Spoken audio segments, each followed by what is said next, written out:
وہاں پہ کوئی نہیں ہوا، ریڈ زون انہوں نے بنا دی، احتجاج نہیں ہوا۔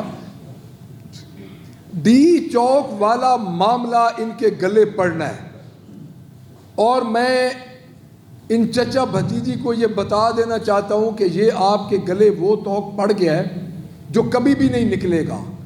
فارم 47 کی گورنمنٹ ہے، ہمارے 139 مسنگ پرسن کی لسٹ ہم نے دے دی ہے، جو کہ گور خان ہمارے چیئرمین نے اپلیکیشن کے ساتھ نتی کی ہوئی ہے۔ مجھے ایک بات بتا دیجئے کہ اگر کچھ نہیں ہوا تھا، وہاں پہ بڑا امن تھا، بڑی شانتی تھی، تو اس وقت ہسپتالوں پہ پہرے کیوں لگا دیے گئے تھے؟ متی اللہ جان کو کیوں گرفتار کیا گیا تھا؟ اور جو لاشیں اس وقت لاشوں کے نزدیک ورثاء کو بھی نہیں جانے دیا گیا۔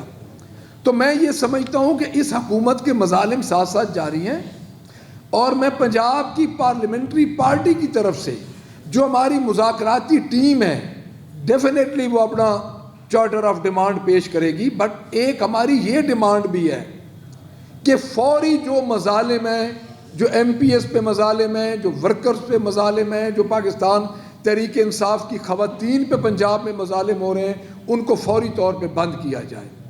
ایک طرف آپ لے کے جاتے ہیں مذاکرات کی طرف، دوسری طرف ہمارے اوپر مظالم ہو رہے ہیں۔ پنجاب حکومت کی یہ حال ہے کہ یہ چائنا گئی ہے بی اپنے چارٹر طیارے پہ، سوائے فیشن شو کہ مجھے کوئی آؤٹ پٹ دکھا دیں چائنا سے،